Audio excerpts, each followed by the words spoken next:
Écoute. Et qui le prétendrait mentirait. C'est donc à la racine qu'il faut traiter le problème, c'est-à-dire là où le combat a lieu. Notre position est qu'il est largement temps d'avoir la conférence internationale, les initiatives qui permettent à tous ceux qui combattent du même côté, c'est-à-dire contre les mêmes, de se retrouver. En particulier, il est indispensable que 2 pas soient faits. L'un en direction des Russes, parce qu'il est inconcevable qu'on continue des actions séparées, et l'autre en faveur des forces qui, sur le terrain, combattent.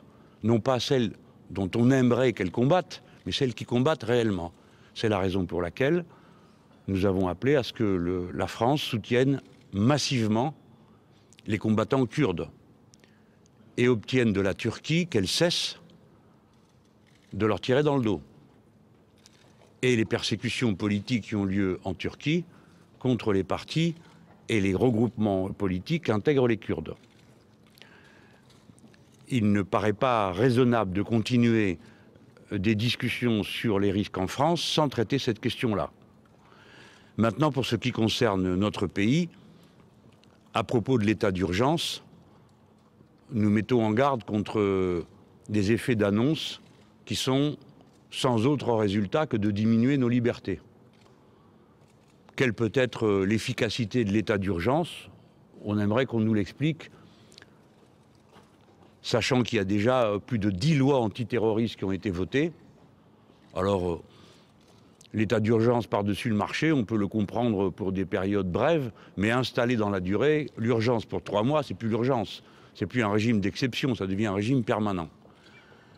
Donc un très grand scepticisme sur cette mesure. Enfin, nous pensons que la situation permet de vérifier au moins un point.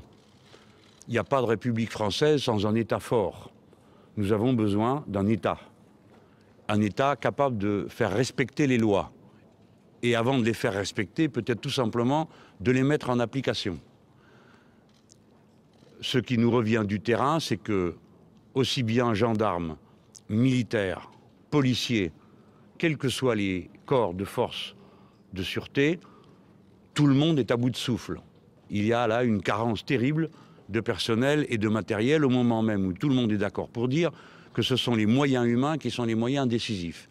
Il est donc temps que l'État reprenne sa place en France et notamment dans ses fonctions régaliennes essentielles avec les moyens qui vont avec. Peut-être que la Commission européenne peut arriver à comprendre cet aspect du problème que d'habitude elle nie puisqu'elle est profondément anti-État.